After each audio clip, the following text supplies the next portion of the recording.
What's going on there, guys? We back with another one, and this video has resurfaced on one of Kyrie Irving's old lives where he predicted that these type of things would start happening. I think this is a good time to share this because Kyrie Irving has been subject to a lot of media scrutiny over the past few weeks. Well, really over the past couple years, but this latest thing, the people have really rallied around Kyrie. The man should be able to have his own beliefs and study and come to his own conclusions. I mean, I don't think there's no harm in that. We finally saw Kyrie post today for the first time since his apology, and Kyrie posted the infinity sign, and he garnered a lot of attention and support from his followers, you know what I'm saying? So salute to Kyrie Irving, man. This is what he said on that old live. Check this out. We do. I'm not putting my kids through this system that's designed to distract and demean and destroy character based on race, culture, class.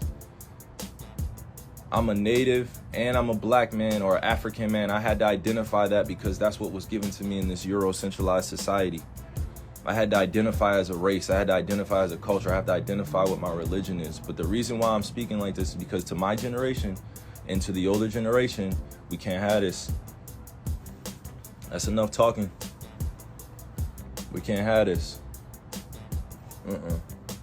And I'm called crazy trying to grow up in this Eurocentric society, or this society that holds white supremacy over the top of everything, which was created by them. I never created it.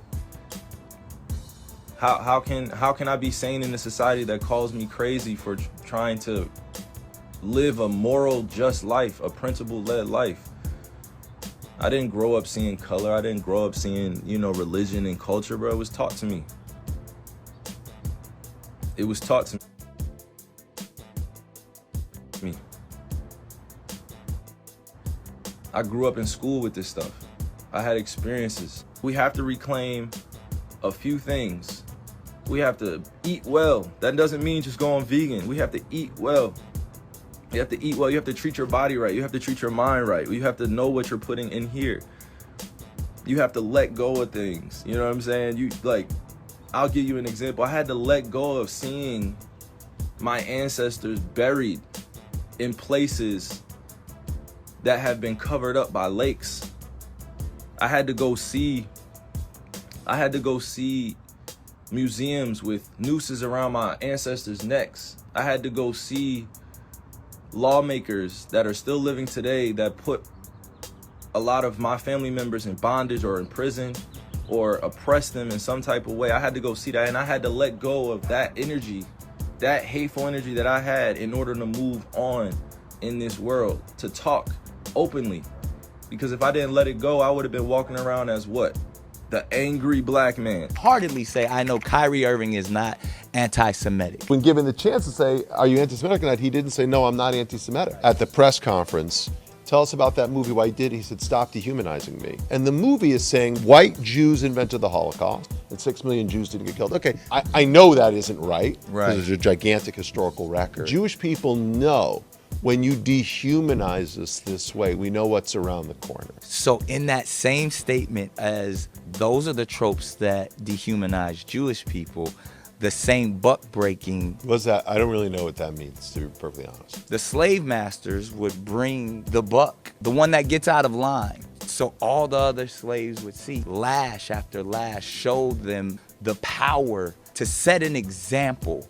This is what you must do to fall in line. So when we see the 6 things that Kyrie must do to get his job back, Right. That's dehumanized. And as always, his friend Captain Jack came and stepped up, man, and voiced his support for Kyrie on his Instagram platform again, man. He says, our dignity is not for sale. Y'all won't understand now, but you will soon.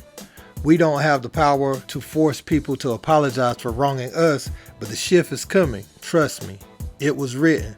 Hashtag Team Kyrie, love for all who have love for all, only the righteous. So Steven Jackson has been consistent in his support for Kyrie Irving, man. Salute to him. We saw some of the bigger stars, they abandoned Kyrie, turned their back on him.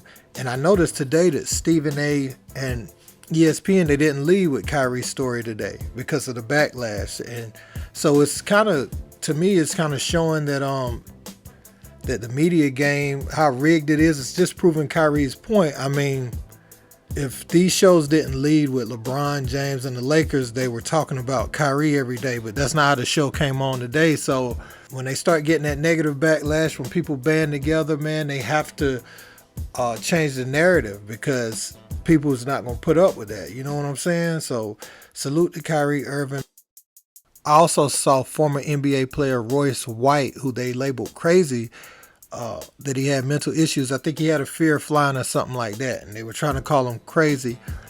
He has put together a petition against Nike and the NBA for Kyrie Irving, and it states, as a completely independent and non-affiliated party to Kyrie Irving, I am officially condemning the actions taken against him by the NBA and Nike. This is a petition to immediately lift his suspension from the team and his Nike contract. Signed by share or retweet, hashtag I stand with Kyrie. Man, and a lot of people are saying this would have been nice for like LeBron James or somebody with that influence to do, but they're saying, you know, that some of these people are woke to a point. When it gets real and it could affect your bottom dollar, they ain't gonna be woke in those moments. You see what I'm saying? They woke to a point. They woke in the lane where it's comfortable, but not where endorsement deals will start getting pulled from you or you'll offend the powers that be. So they really saying, like, how woke are you if you're not ready to lose something behind it? You know what I'm saying? So again, salute to Kyrie. Salute to the people standing with him. Let that brother have his own opinions, man. No harm in that. And then he denounced all the anti-Semitism. And if it was unclear, he made it clear. You know what I'm saying? He made it clear where he stood. So he shouldn't have to do all this crawling on his knees, walking on his hands to get back in the NBA. He denounced that film. Hey, let the man play. Don't forget to like, share, and subscribe. I'm out. Peace.